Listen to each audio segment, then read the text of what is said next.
School is in, but are you really ready to learn?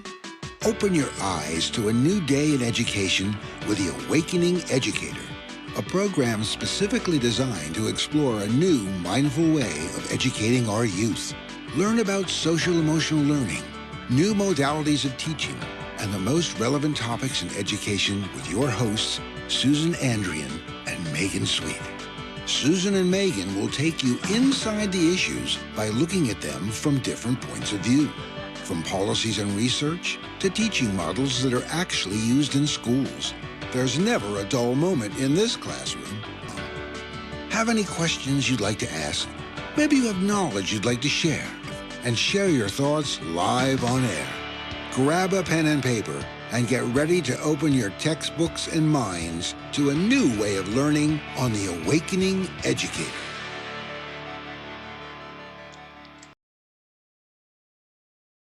Okay. Hello, everyone, and welcome to the Awakening Educator. I'm so excited to have you all here today. This is Megan Sweet, my co-host, and lovely friend Susan will be joining us a little bit later into this show. Today, we have the ultimate pleasure of welcoming Dr. Samuel Nix, the Chief of Schools of Texas Duncanville Independent School District. Dr. Nix is an award-winning educator, and he has worked at multiple levels in the education system as a teacher, coach, assistant principal, and principal. And under his leadership, his school achieved the status of National Model School and ranked in the top 10% of comparable schools in Texas. Dr. Nix believes in empowering methods that prioritize student learning and expertise and create extraordinary results for all. And you can learn more about him, although we'll be talking with him for this whole time, at www.snix3consulting.com. So welcome, Dr. Nix. I'm so excited to have you here today. Megan, the pleasure is absolutely all mine, and I am so excited to join you today, and it's an honor to be on your podcast. So thank you for having me. So maybe you can talk to us a little bit about your education career. I love hearing how people get started and where they landed. So maybe you can round out that very impressive bio with just a little bit more about yourself and what keeps you going in education.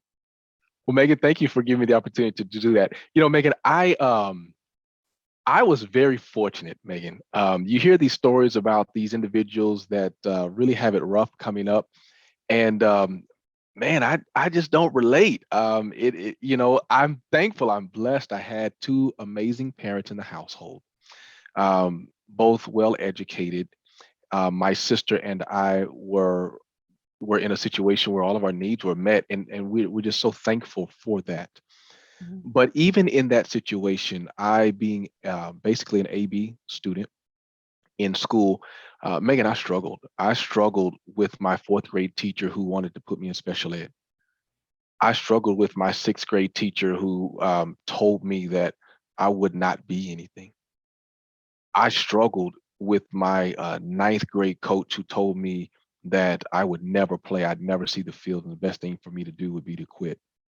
I struggled when I didn't see any administrators in leadership that looked like me in the school that I matriculated through. I was able to go home with two supportive parents who instilled a foundation in me, and I hated school.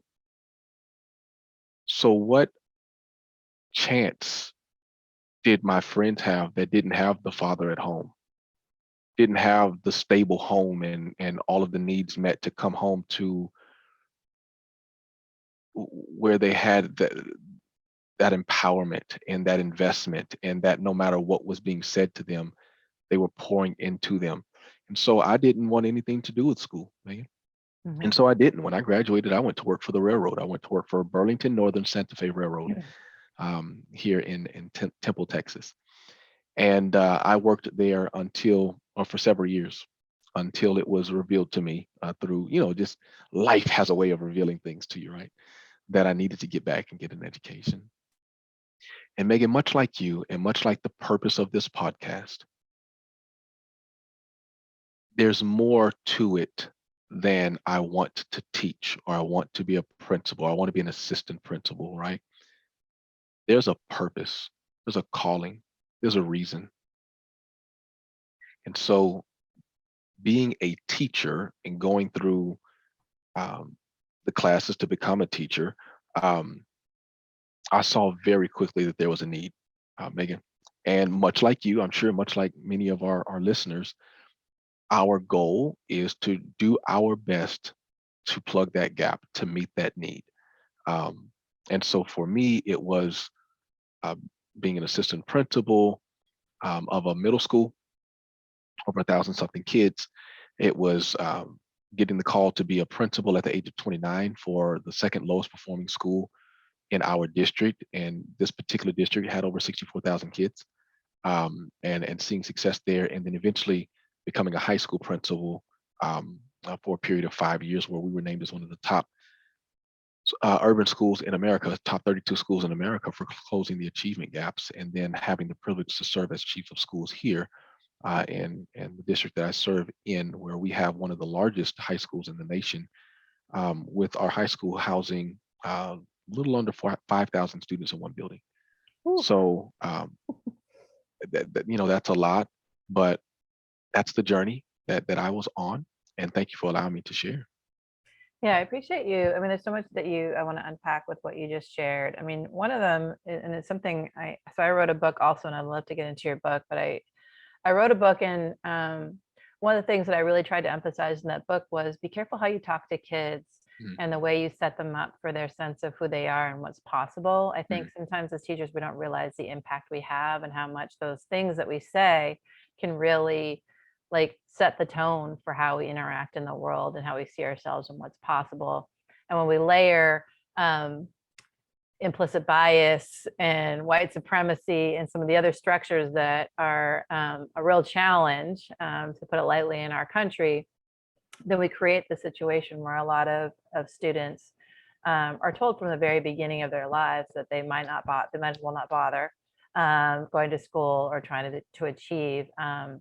And it creates a lot of this, we talk about the school-to-prison pipeline. I mean, that's where it begins, right? With these things that we say to each other. And I'm not trying to be critical of teachers, because I was a teacher for a long time and a school administrator, and I'm sure I said something very harmful to someone, not intentionally, but because we're humans and we say things.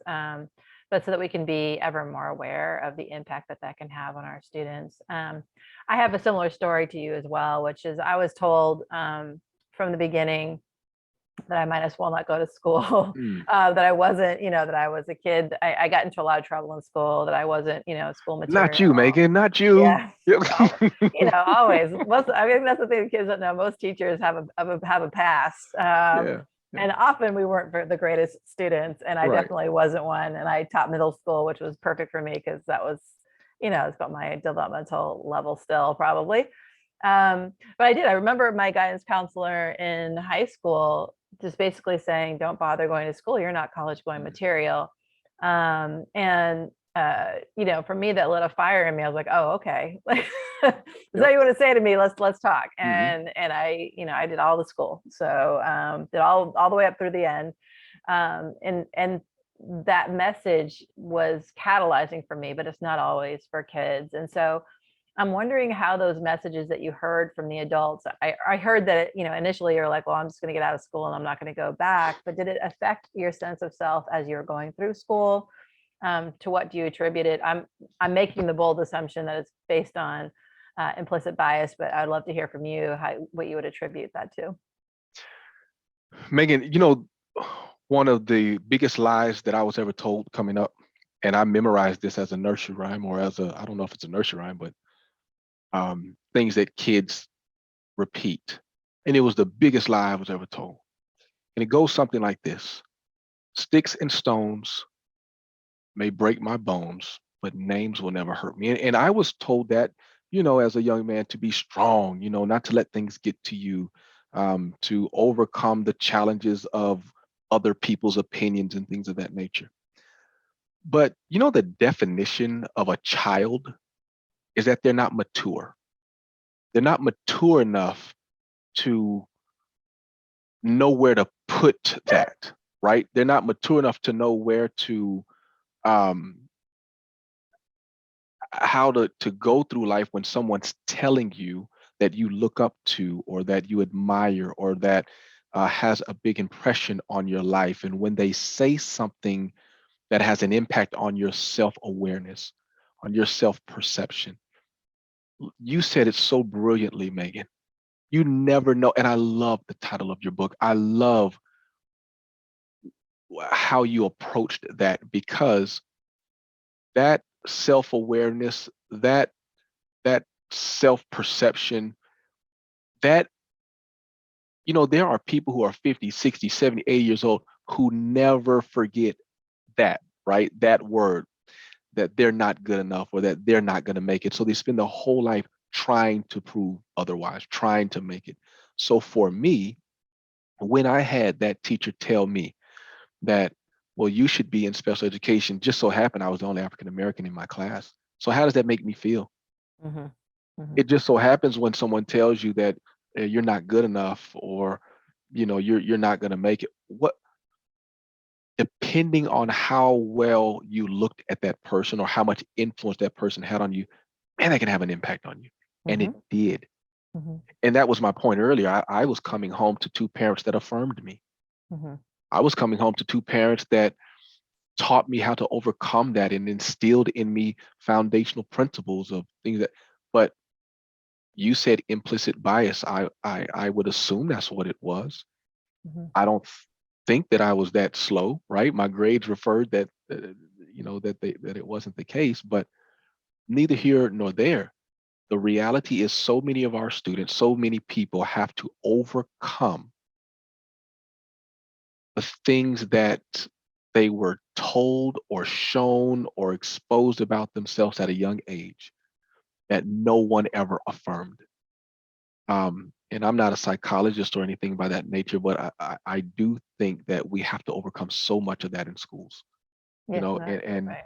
it's so difficult. And so for me, getting into education, it's not just making sure that all students can add or read, right? It is ensuring that all students have a belief in themselves. Mm-hmm. Whether they get a C in math or not, that is not important to me. Mm-hmm. I would like for them to get an A, right? Mm-hmm. But what's more important to me is that they believe in themselves, they believe in their potential, and that that belief becomes what they strive to be and to do. Yeah, I love you saying that. I mean, I feel the same way. I mean, I I spend a lot of time kind of studying beliefs because I think they have such a huge influence on, again, unconsciously oftentimes, but what we're willing to, the risk we're willing to take, how we adjust to and respond to challenges, and we all have them, and how we continue to persevere. So I 100% am with you that that belief, to me, if kids believe in themselves and believe that they can do anything, the grades really mean a lot less to me than that. It's probably maybe not the best teacher sometimes because I just didn't care about those details as much, or administrator. I wanted kids to have to be affirmed that they could do anything they wanted to do, if they continue to believe in themselves and that they were capable. So I'm really appreciative of that message, and I'm seeing that you wrote a book. And before we even get into the book, I just want to validate how important it is for people like you to be writing books, and like me, but people who've actually been in education at every single level. Because I think oftentimes folks bypass, and I love educational researchers, but this is my own personal bias I'll bring forward, which is like educational researchers are great. And they spend their time actually not actually in school. So they come in, they drop in, they research something, then they pop back out again, but they're not actually living the day-to-day challenges of being in a school. They don't know what it is to walk in the shoes of a teacher or a school administrator or a district administrator. And when you don't know what it is to walk in those shoes, and then you tell them what to do, or you try and like explain the problems, you're going to miss a nuance that's so vital to the solutions that we need to have to reform our education system. So I'm always looking for people who are legit, and you're absolutely that, because you've had all those roles, and you're able to then see how a system works from those different levels. And you and I are actually, we actually rarely have guests that have that shared background of moving through every single one of those systems. So I too have been a teacher and a school assistant principal and a principal and a central office leader. and the way you understand education, how it rolls out, really changes during that time. And so I'm excited to hear about your approach to education change from that lens. So maybe you can tell us a little bit about your book and about your approach. That to me, I'm already going to validate because you have been doing the work. So. Well, well, absolutely. Thank you, Megan, so much. I appreciate that. So the name of my book is Ensure Educational Success. And the framework that I come to it with is basically it's a tool for educators, mainly educational leaders or leaders in general, for how to approach the work of um, shifting a culture and a mindset. Mhm. Now, although that may sound like, what in the world are you talking about? You know, Megan, the hardest thing to do is to help someone shift their mindset. The hardest thing to do is to help someone to change a belief system. Mhm. And so, what my book endeavors to do is to help leaders understand how to approach the work in such a way that everyone is aligned in their belief system. Everyone is aligned in how we approach transformational work. I always say, you know, the job of a leader is not to maintain. The job of a leader is not even to improve incrementally. The job of a leader is to transform. And Mhm. so I use this analogy. I say, if you're paying someone at a gym and you're paying them to help you work out, do you want them to maintain your body or to improve a little bit or to help you to transform, right?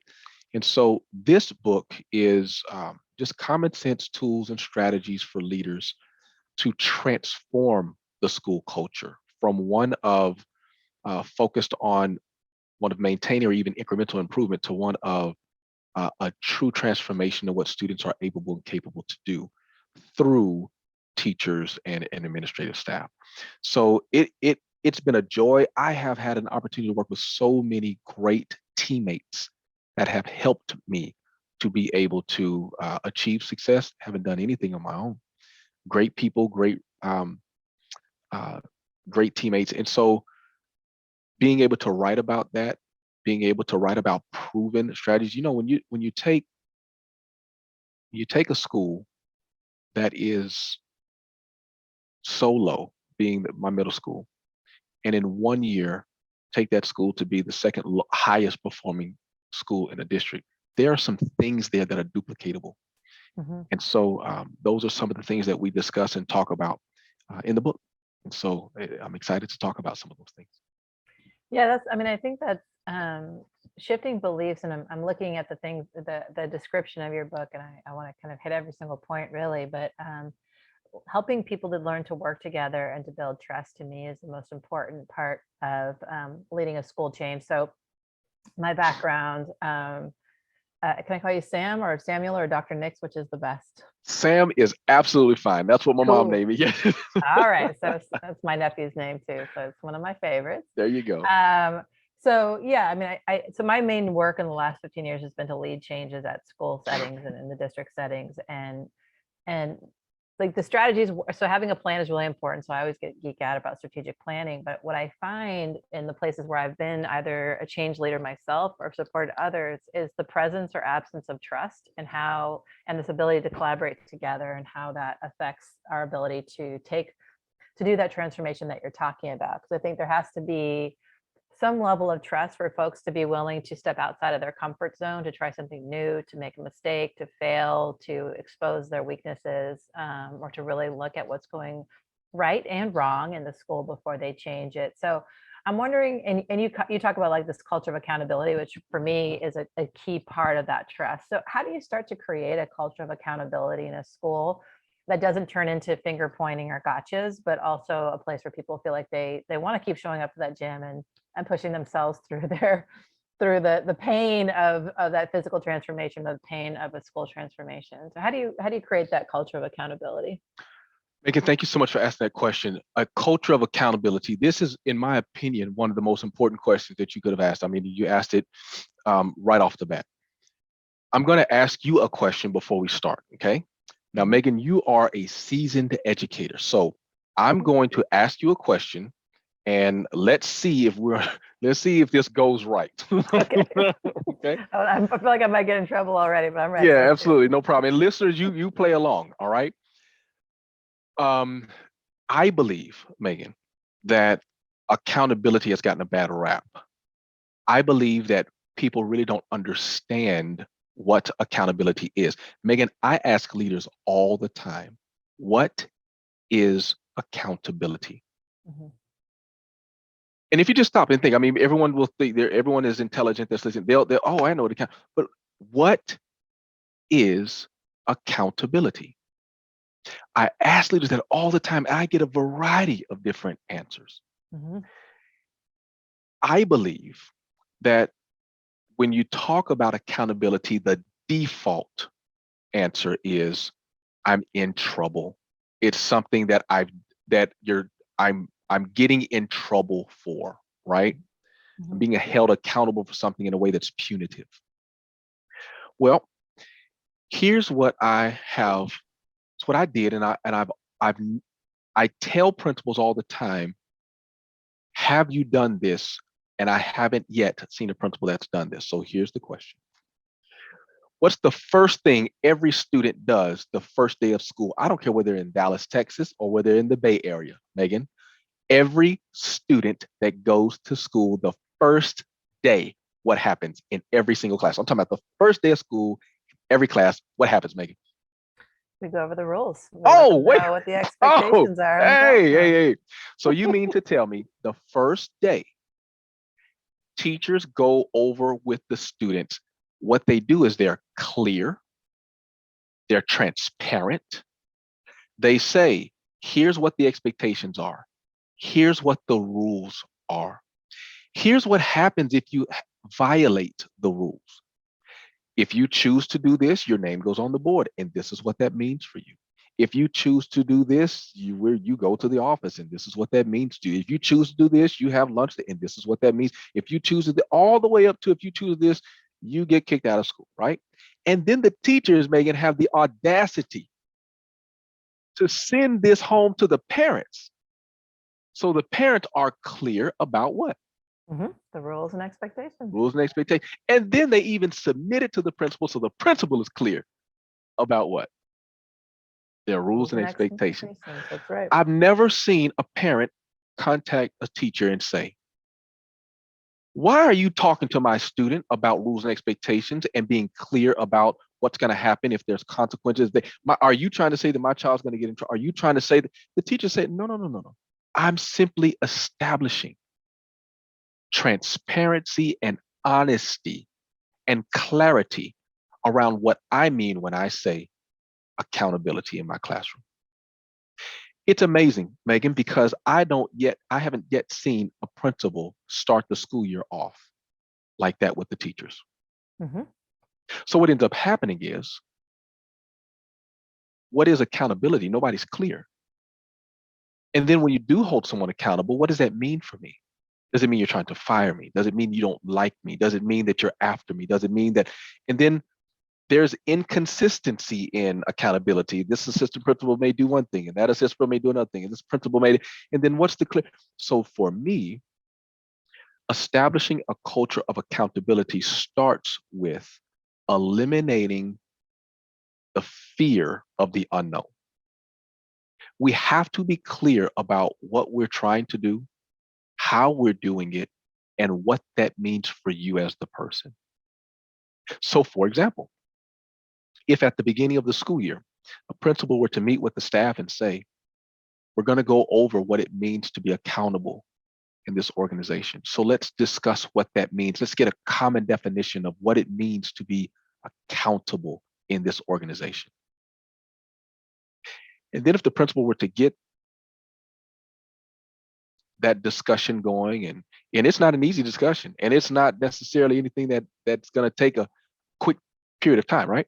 But what if that principal were then to say, I'd like to share with you my tiers of accountability, not because anyone's going to reach the top tier, but I don't want anyone reaching the top tier. So let's be clear about what it is and what this means. First, if there's an expectation, if there's a policy, if there's a procedure and it is violated, the first thing I'm going to do is communicate with you.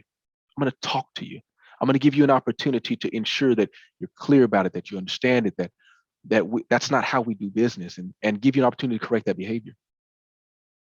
But if you should choose to continue, here's the next step in that process. And here's how we're going to support you in that. And here's what you can rely on in terms of all of the administrators, the consistency, the trustworthy. Here's what this is going to look like. And this is what this means for you. And if you should so happen to continue in that, here's the third tier of that. And this is what that means for you. And this is the support that you'll be provided, because we're here for kids. We've got to make sure that, Megan, when I used to do this with my teachers, and I would ask them, I would show them examples of, here's what it looks like. Here's what the verbiage looks like. Here's what these things are. Can you give me feedback on what you agree? Can you give me feedback on what you understand? Can you give me feedback? What it did was it broke down the walls of, I don't understand accountability. It broke down the walls of, the inconsistency in accountability. And it broke down the walls of fear of what it means to be held accountable. And we were able to move forward with an expectation that policies, procedures, and rules will be upheld as a standard in our organization. This is what it means to uphold it, and nothing will be done without support. Lastly, and I'm sorry to monopolize the time with this answer, but lastly, I think as leaders, we often look at the person and say, you didn't do A, or B wasn't done, or whatever, but we very rarely look at ourselves. And the first place I think we should look is at ourselves. Were we clear? Did we provide the correct resources and materials? Do we self-reflect when something wasn't done and look at what we could have done better, more effectively, more efficiently before communicating with, documenting, whatever that looks like, this particular individual? And so my book goes through what I call the leadership cycle, to take a leader through all of these different thought processes before we get to accountability. Thank you for that, Dr. Nix. We're going to take a brief break, and when we come back, Susan will be joining us, and we'll be able to continue on in our conversation. Hi, everyone. This is Megan from the Awakening Educator. I hope you're enjoying this really exciting show. I thought I'd take this opportunity to let you know that if you're interested in education change management, unpacking your beliefs, or understanding how mindfulness and other self-reflection tools can help you to be a stronger educator and advocate for your community, then I invite you to visit my website, www.your3eyes.com. That's YOUR, the number 3, EYES.com. Lots of free resources, tools, and access to trainings to help you to go deeper and to get to know yourself better and be empowered to lead your schools. Thank you so much. Hi, everyone.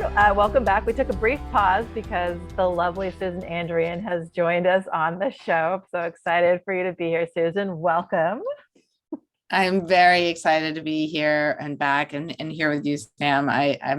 I'm excited to hear what you've been doing and about change management, which I know Megan's probably been geeking out with you without me here. So thank you for being on our show. Thank you for having me, Susan. Absolutely. So just before you came on, Susan, we were talking about the A word, which is accountability, and it's my favorite word, actually. So the reason why I went there right away, Sam, is that this is what I think is actually the most often lacking for our teachers and school administrators and central office leaders. And Sam made a really good point, right? That when we start school, every day on the first day of school, students are given the rules and expectations of that classroom and talk through what happens if those rules are broken, and those get sent home to the parents and sent to the principal. So they're widely communicated, and really strong teachers consistently enforce them, right? So it's what happens. And Sam was saying that when he started working with his leaders, and in his book, he outlines how to do that for adults as well. And I think it's just crucial, which is, from an assets-based and supportive point of view, but like, here are my expectations for you as a teacher or a school leader or whatever your role is. And here, if you're not meeting these, here's what's going to happen first and next and next. It's really, I've thought a lot and reflected a lot on some of my biggest failures as a manager or leader or coach.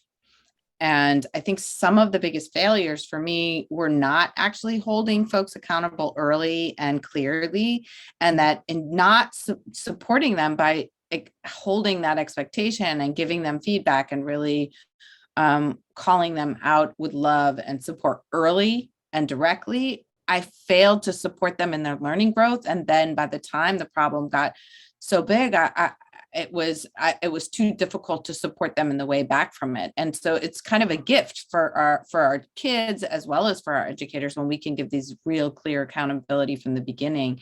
And I was just thinking about that in terms of reflecting back on one of the principals I've been working with for years, who we were in a conversation reflecting back, and it's that love and support, that love and accountability. Yes. And we're missing that in so many spaces. And often I think it's just because of I'm not really sure why. I don't want to give excuses. Well, go ahead. Why do you think? Please, Megan. No, so, please. I told you I'll jump in. No, you're good. So, Susan, thank you so much for that perspective. And you said, I don't really know why. And I'm not proposing to know the reason why people don't hold people accountable. But what I have seen is you mentioned love and support.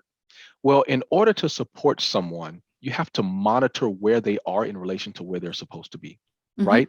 And so that monitoring piece, that feedback piece, that support piece often gets left aside because we're so busy. We have so many things that we need to do. It is very difficult to hold people accountable to all the standards and expectations, whatever the case may be. And because by the time that you, like you said, by the time something happens, right, where's the support been, right? Where's the feedback for improvement? What does that look like? And so that is such a challenge for adults, such a challenge for leaders, period, because we're torn in so many different directions. And if we're not intentional about our thinking process, people will maybe not meet a standard, or maybe be working very intently on something, just not yielding the results.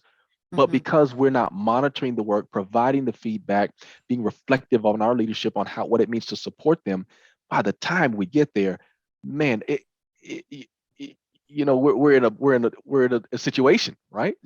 Well, and it feels bad by then, right? So yeah. I know for me, if I've been allowed to carry on for a long period of time doing something that what I'm not supposed to do isn't the right word, but like something that isn't good or is not in support of students. And then suddenly years go past and suddenly someone's giving me that feedback. I'm entrenched in what I've been doing. And I start to get really defensive about wait, suddenly like you feel like the rules have changed or whatever. I mean, for me as a teacher, and I spent 10 years in the classroom, I think I had 3 formal observations in 10 years.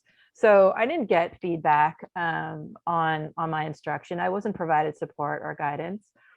People didn't come into my classroom because I handled my kids in my class, and I never sent any kids to the office. I felt like that was probably the primary marker for how kids were doing or how I was doing as a teacher. Not necessarily my instructional prowess, which was probably shaky because I didn't care about those details. Like I cared about creating a safe and empowering culture in my classroom. And that's what I put my focus on. And that's why my kids didn't leave the room. And so there was something positive there. But I certainly could have used a lot of support on how to be a stronger teacher. I think I did okay. But it would have been great to have someone who had been in the craft for a long time giving me that guidance and support. But instead, it was going to the teachers that were really struggling in the classroom for the most part, and generally struggling with their behavior management. And when I became an administrator, I was like, that's not going to be me. I'm going to be in every classroom. I'm going to be supporting everybody. And I definitely was in classrooms more. So I will say that I scheduled time to be in classrooms to provide that support. But I did still, for sure, spend most of my time in the classrooms where the instruction was challenging, where kids were bouncing out because of behavior problems.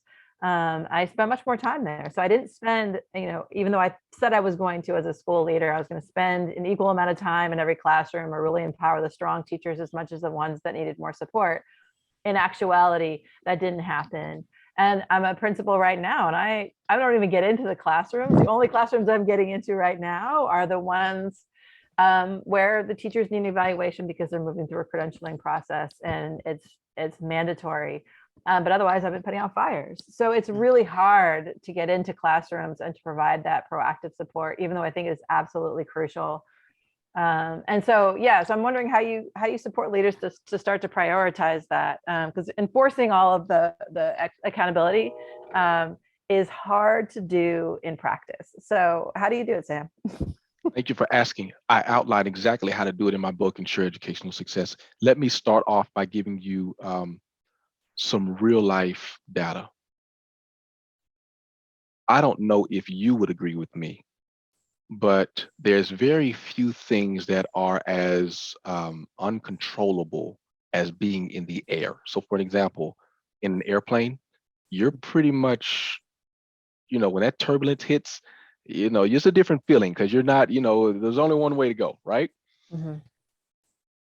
I bring that up because in my book, I talk about what I call the leadership cycle, which is a decision-making matrix for leaders. Mm-hmm. And where I got this from is from the airline industry. And what they found was it's something called ADM. And this is research that you can find, and it's, of course, in my book, Aeronautical Decision Making. And what they found was if they trained pilots in the decision-making process using what they called an ADM model, right? What they found was that the reduction in human error of flights went down 42.3%. Now, I don't know about you, but human error in flights means lives saved, right? Right. Right. So if we can approach something in a way that reduces error for pilots just by framing how they're preparing, framing how they're thinking, right? Then that's something worth looking into. Same study, they reduced the pilot errors due to weather, which includes crashes and accidents, by 72.3%. Now I want you to pause for a second. Weather's uncontrollable. You can't control thunder. You can't control wind. You can't control rain. These things are uncontrolled. When you are flying, these are things that are impacting you that you have no control over. So you mean to tell me just by helping them think through and process and prepare for in a way that reduced accidents and errors and accidents and crashes by 72.3%? Can we do that as leaders? Can we prepare our hearts and minds? Can we prepare in such a way that the unforeseen, what I'm not going to call weather, but all the things that you mentioned, the parents, the issues, the challenges, the all the unforeseen things that are coming to, can we weather that and process and plan strategically in such a way that we're still able to have the impact that we need to have? Mm-hmm. And so that's what I wrote a book about, for how to do that. And I call it the leadership cycle. And so what the leadership cycle is comprised of is this. Number one, am I clear about what I'm trying to accomplish with my people? So I call that clarifying the mission. So going back to accountability, right? Have I clarified the mission, and how well have I done that? And what I found, Susan and Megan, is oftentimes with leaders, when I ask that question, have we clarified the mission? Susan, you know what they tell me? No, I've told the mission, Mhm. I've shared the mission, I've emailed the mission, right? I've sent a note about the mission, but are any of those things clarification? And there, it doesn't live a lot of time. My experience in schools is it's something that goes up, it's something that's at the top of the agenda, but it's not alive in the same way that I think you're talking about when you talk about clarifying the mission. And I'm actually curious about this particular moment in time, right, where this has been a particularly difficult, like in my 20 years in education, by far every educator I talk to has said, this is too much. This is a lot. This is more than usual, right? This is not a typical thunderstorm. We're in a tornado and a cyclone and whatever else at the same time. And there are some of the sites that I think have clarity, and their teams were there, and their tier one was really, they already sort of had that, and they're still struggling, but they're not drowning. But other sites who had sort of maybe didn't have as many weather bumps throughout the day, but didn't have strong systems and vision. Now that everybody's experiencing challenges, I'm finding those schools are struggling more, schools that wouldn't typically be considered struggling schools. So I'm curious, as you talk about this cycle of mission of preparedness, right? I spend a lot of my work around prevention and tier 1, culture, climate, creating environments that where learning can happen, really consistently getting across the board. And I'm curious about in this moment, how you're working with leaders to be able to shift from reactive to responsive, to planning, to have this clarity as they're going in when there's so much unprecedented. And Megan knows this about me. I've been advocating, and she has too. We've been advocating since the pandemic started. Like, this is it. Let's reimagine. Let's start doing it different. Like, this is, let's really dismantle all of the ways that our current education system is not equitable, is not working, doesn't have creativity, is missing joy. And I was sorely disappointed that didn't happen, but I'm curious how you might incorporate that cycle of thinking and planning into the current moment that we're having, and also the ways that inequity has been continued to persist despite efforts for my entire career. I know that's a small question. You're awesome, Susan. Little question. Yeah, it was a great question. Solve all the please for Sam right now. Yes, absolutely. So for just for context, when I say prepare, I don't mean that we're going to have the answers for everything that comes. When I say prepare, as a leader of an organization, how you think and process through the problem matters. And so when I say step 1 is clarifying the mission, whatever it is that you're trying to accomplish, are you clear about it? And how are you ensuring that you're clear about it? When I ask people, leaders especially, how are you ensuring that you're clear? They have to actually pause and think through that, Susan, because they're so used to telling people, sharing with people, emailing people, whatever the case may be, that they're not ensuring that they're clear. You know, the hardest thing to do, Megan, the hardest thing to do is something that you're not clear about. And do you know what teachers and people are doing right now? They're doing things every day, each and every day, that they are not clear about. And we are thinking that we're going to get some kind of outcome from this. So the first step is, as a leader, whatever your mission is, whether it's dealing with PLCs or dealing with inequities or dealing with in tier 1 instruction or whatever it is, whatever that mission is, who are you working with and how are you ensuring clarity? That's the first thing. The second thing in the leadership cycle, it's strategic planning and decision making. Now, Megan, I heard you say strategic planning is your jam, right? Totally. And in my book, I talk about Susan's laughing because that's all I talk about. There's a difference between planning and being strategic in your planning. Absolutely. Yeah, definitely. Right. And who's at the table with that planning? Who's at the table? Who's being impacted by these challenges? And do they have a voice at the table? Are you honoring their voice? Are you thinking through the things that you have control over? And are you thinking through the things that you have no control over? Is that part of the thinking process? Are there options for if this, that, or the third happens?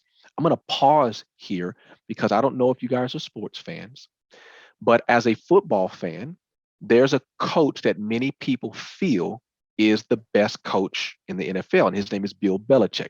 Whether you agree or don't, I'm not saying I agree. I'm a huge Patriots fan, okay, so I'm there you from go. Boston. So I just and hit the line here, right? With Tom Brady right. in this house is Like a god, and the Like last couple like you said a bad word, Sam. There you go. Absolutely. Right this is the one area Megan and I are not like total got it. copacetic here. Not a Bill fan over here. But if you were to just to break it down and just to really think through what makes Bill Belichick so high regarded, right? He do your job. That's what he said. That's what he more says. than do your job. More than do your job. It's his cutoff sweatshirt, isn't it? Yeah, right. More than do your job. Sorry, Sam, I couldn't help it. No, you're good. He actually prepares for things that other people don't even think about. Yes. This is true. And if anyone interviews Bill Belichick or any players that play for Bill Belichick, they'll tell you he's always in think in prepare mode. What if this happens? What are you gonna do? What if that happens? Well, as a matter of fact, there was a play in the Super Bowl not too long ago where the other team was on the 1 yard line. They were getting ready to run the ball in. They mess around and pass it. And what the player said is, we were prepared for that. What? Huh? What do you mean you're prepared for that? Who prepares you for that, right? Well, Bill Belichick did, because he was very strategic with how he prepared and planned for that. So my whole point in the leadership cycle, number one, are you clarifying the mission? Number two, strategic planning and decision making. What does that look like? Are you clear about it? And of course, we can unpack that if we have time. Number three is empowering yourself and others. And what I mean by empowering people is not giving them information, not giving them a resource, not saying I empowered you because you went to a professional, but what does it mean to empower people? What does it mean to empower yourself? And I have found that we often are trying to accomplish something, no matter what it is. Let's say, Megan, you're trying to get into the classrooms, right? And it's so much going on, right? So number one, what's the mission? Are we clear about it? Is everybody clear what you're trying to do and why you're trying to do it and what that looks like? Number two, strategically, who are you working with to make sure everyone understands that, is accomplishing that, is working towards that as a collective whole? And number three, what does it mean to be empowered with that? So does your secretary understand what it means when you say, I'm trying to get into class? Do your teachers, do your administrator, what does it mean to be empowered? And I fleshed that out in the book, right? Because empowered people are very dangerous, because they're not just informed, right? It's that whole practice versus theory mindset, right? And then the fourth step in the leadership cycle is it's monitoring and providing feedback. And that's where so many leaders fall out, because we're so busy monitoring it. So we talk about, what does it mean? How do you do it? How do you establish a system to get that done? The fifth step in the leadership cycle is making the proper adjustments based on that feedback, when to do it, how to do it, strategies to do that, right? And then of course, lastly, is a culture of accountability and rewarding. And so the initial question, Susan, that you asked was, in all this shift and that we have going on, how does preparation help us to deal with the shift? Well, I'm not saying preparation in terms of you're prepared for the unknown, but what you are prepared for is how to navigate through the unknown, right? And then your second question was about inequity and how do we eliminate inequity? I think that was your question. How do we not necessarily limit, but how do we deal with all of that we're dealing with all the inequities that we have, and maybe how do we overcome that? Which I think is a very important question. My question was partly that, and also that, in the district that, and in my department, right? If for 20 years, we've been trying to tackle the issue of inequity, right? Of disproportionality in special education referrals and suspension referrals and expulsion referrals and academic data. We have an entrenchable equity problem that, despite everything that we have tried in my 20-year career, now we've reduced the number of suspensions, we've reduced the number of expulsions, but the disproportionality persists. And I think it's I agree, we need a strategic approach, and we need to be knowing what are we looking at and what is the data, and how are we going to know if what we're doing is actually having the outcome that we wanted to have. And I think that how you laid it out really makes a lot of sense. And then in the current moment, what I'm experiencing in the current moment is that there's a sense of overwhelm by everybody within the system. So even if we have clear, it might be time to, I think it's clearly a time to reassess what it is that we're doing and redefine our mission in this particular moment, because we're moving forward like it's business as usual, and it feels catastrophic in a lot of ways. So let me give you an example of what you just said. So in my district, and I know this is being promoted out, maybe I shouldn't say this, right? But I told my principals, here in Texas, we have House Bill 4545. I mean, there's so many things that have been placed on our teachers and educators. So what I told my leaders, I want you focused on one thing. I want you focused on. So what we do going through the process, are they clear about what that is? There are 7 million things to do. But you know the best way not to catch one rabbit, Susan? Yes. Yeah, Go chase after 3. all of chase Right, them all, right? right. So we have been chasing all, hoping and thinking and wishing that things are going to change. I've got another thing to say that you may not mesh with and we may not have time to explore, but here I think is an unintended consequence. You mentioned disproportionality. Mhm. I think sometimes an unintended consequence of focusing on sub pops and economically disadvantaged or special ed or whatever the case may be is, for example, your African American scores are low, fix them. Mhm. Huh? So an unintended consequence is a belief system in some that may Yeah. be, right? Well, they're low because boom, boom, boom, boom, boom. But Mhm. now I'm focused on African American score instead of all kids, right? I'm focused on how do you improve an African American score? Well, I think what it Yes. does, I mean, I think for me, sorry, Susan, I think what you're referencing does two things that are problematic. One is when we focus on the deficits, and I saw a lot of your language in there around being assets based. I think that's a really different orientation. So, Mhm. identity aside, when we focus on what's wrong with kids and what they cannot do, Absolutely. then our attention is in the wrong place, right? So Absolutely. instead, if we focus on, positive psychology gives us a lot of good information on that. But if we're asset based, okay, what are our African American students or any students able to do well? How can we build on that rather than how are we going to fix this deficit that we've identified? But When our we then system is not set up that way, is it? It is not. Yeah. And when we match that to race, then what we're doing is we're building in a belief system, a structure in our brains that tells us that African American students aren't as strong as. It's not what we're saying, but it builds this correlation that's highly problematic and I think supports things like disproportionality because we have this focus that ends up being deficit based and attached to identities that is problematic, rather than how do we build, like, I mean, I think we need to use that data and understand that we're failing groups of students significantly and have for generations, and we need to address that.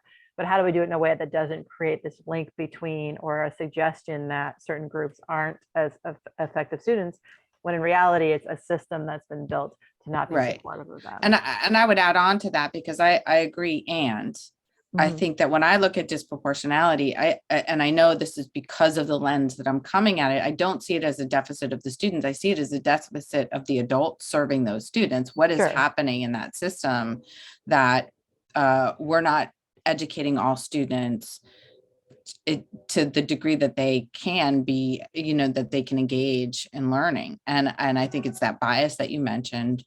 So I'm grappling with what you're saying. I want to take it in because I really think that that's important to be listening to where is my language and how is it playing out in that way. And I tend to focus on strength-based.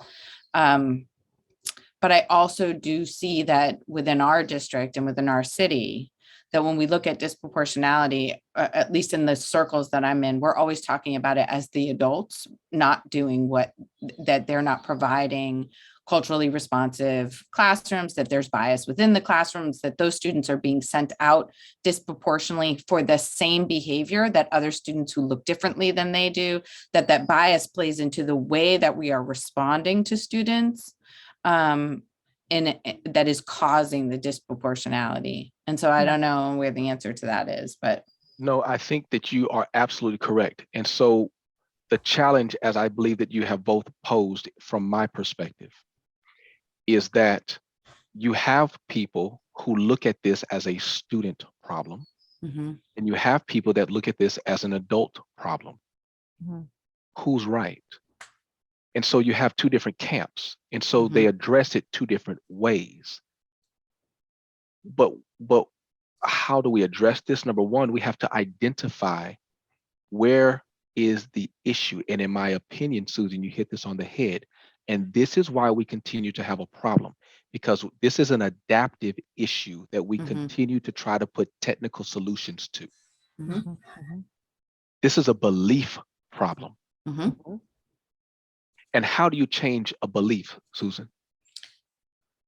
Well, this is my, I'm the mental health of the Yeah. team, and trauma, and I'm shifting even away from the language of trauma for the same deficit Yes. kind of Yeah. language. I'm moving towards stress response system and the physiology of what's happening in our body and the way that we learn.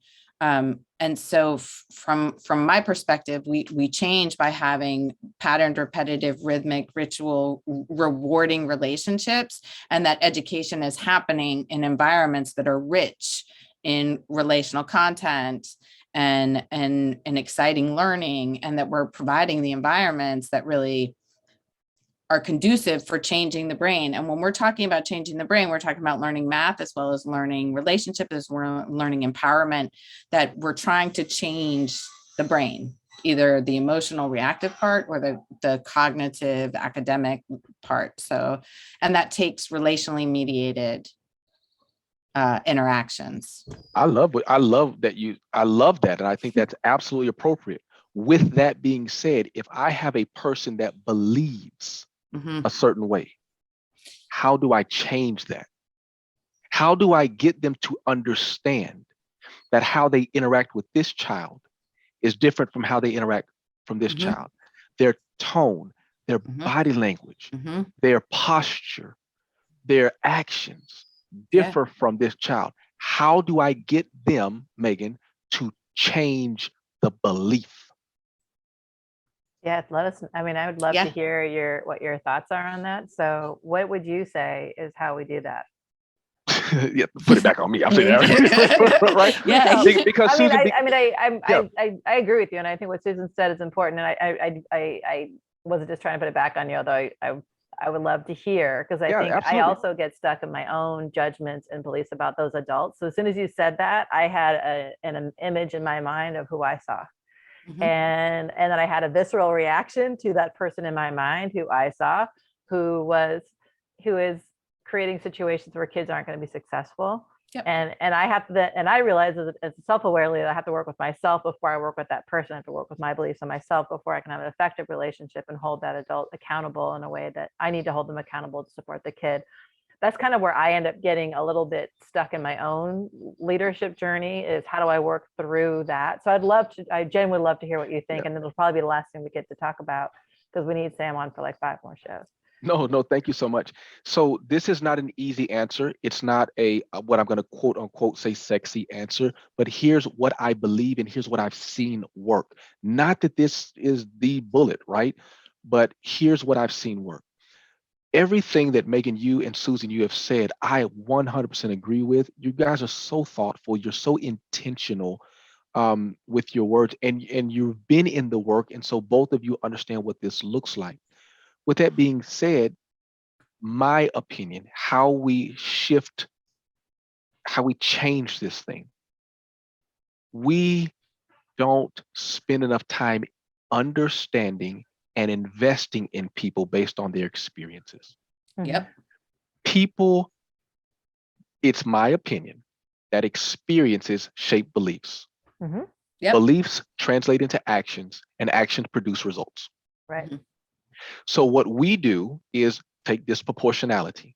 Okay, we're going to put these programs in place. We're going to be restorative. We're going to tell you to be relational. We're going to do it. But none of that changes beliefs. Mm-mm. Right. No, Right. it doesn't. And so I said before, we attach a technical solution to an adaptive issue. Mm-hmm. So for me on my campus, or for the people that I've worked with, or for the people that I support, we spend so much time trying to help people identify their beliefs and then provide them different experiences for which to help change those beliefs. So real quick, I've done this. Now, guys, I know this is going to sound like a lot, and it may sound like an exaggeration, but I'm not exaggerating. There's an exercise that I do I've done with over 1,000 educators. And I give them a sheet of paper with different student faces on the sheet of paper. There's about 8 student faces on the paper. And these students are African American, Caucasian, Hispanic, Asian, different dress, different things. And and it's just a piece of paper, and on the top it says, you have to assign a grade of A to D or A to F based on what you think the child averages. And then I tell them there's no trick to this. Just put down what you think the child averages. Thousands, Megan. Thousands, Susan, not hundreds or 20. I know this is Thousands. going to break my heart. But I know it is. I know it's going to break my heart, but. And so I give them about 2 minutes to do. And inevitably, 99% of people assign a B to this child, or a D to this child, or a C to this child, or an A to this child. And then I ask them this: why did you give that student a B? You don't know this student. You've never met this kid. The only thing that you can say is this picture of this child reminds me of someone, or they look like something, or the way that their clothes are. But why did you give this kid a B? Why does the Asian student never get anything under an A or a B? Why does the kid with the 2 earrings, why does he always get an F? Why? What is it in you that gave? Well, they say, well, you told me I had to give a score. Okay, we'll take that. But why did you give this kid an A and this kid a B? What is it in you that assigned that score to that child? The only thing that you can say is that this child generated a thought of a reminder, or sounds like, or looks like, or something, which means that you prejudged this child. In other words, you've just exercised your prejudice. Right. When I can get a person at that moment to understand, I have a belief system that I need to work on, then, Susan, we're taking the first step to eradicating inequity, to eradicating. But until we do that, until we can find ways to help people understand where they are, there's levels of denial, there's levels of dismiss, there's levels of, no, this doesn't pertain to me because I love all kids and I'll do whatever it is for kids. And you did an amazing, that activity, it has them do it, and then you're attaching to emotional experience, right? So because in order to change the belief, it needs to be attached to an emotional shift. Like, they have to feel what they did. They have to, you're bringing it back to them, and then they can feel and see their own bias, and there is no denying it in that moment. Yeah, I agree with you. Susan, I'm cutting you off also. Sorry. Time. So I was feeling a long response, and I love your long responses, and I'm going to cut them. It's all right. It's okay. But I will reinforce. I agree with you, and I think that's kind of the premise of what I write about. And Susan and I have talked about this a lot, is that we have to have a willingness. So I have a self-work, schoolwork cycle is what I talk about. But you have to be willing to look at yourself, and be willing to interrogate and acknowledge those beliefs that are there, which I think can be incredibly challenging for people, whether you're judging someone outside of your identity group or within your identity group. I think sometimes it's even harder for me to acknowledge and admit that I have a bias against women or whatever identities I have. So I'm like, well, wait a minute, I am one. I can't. But they're there. And what you named are those implicit biases that influence us. And if we're not willing to see them, then we're not able to change them. And I think as educators, that's our core work right now, is being able to interrogate our beliefs, be curious about them. And it kind of brings us back full circle to what we started talking about, which is this idea of accountability and trust, because we need to be able to have trust to share those sometimes really ugly or painful truths about ourselves and what we think about our kids, in a place that allows us to be safe, but also be held accountable when those start to shift over into impacting kids in a way that can be asset-based to the extent that's possible until it isn't anymore, right? So I think we have seen plenty of teachers that are like, they get this information, they run with it, and they are instantly transformed, and their classrooms are transformed. And then we have some individuals that can't seem to make that shift and are creating environments that are not safe or healthy for kids to be in. And we need to have that accountability on the other end as well, in my belief.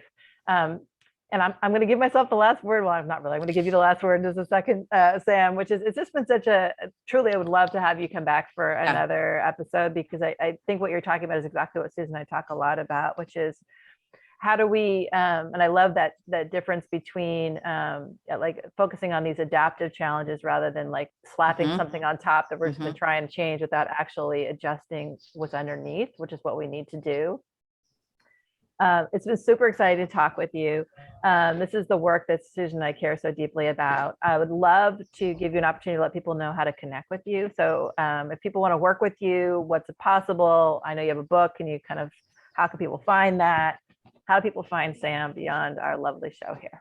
First of all, Megan and Susan, you two are amazing. And thank you so much for allowing me the privilege to be on this show. My book is called Ensure Educational Success. And they can find it at Amazon, Barnes & Nobles, anywhere books are sold online. I'd love to share my website, which is www.snix3consulting.com. That's snix3consulting.com. And you can follow me on Twitter at Samuel Nix.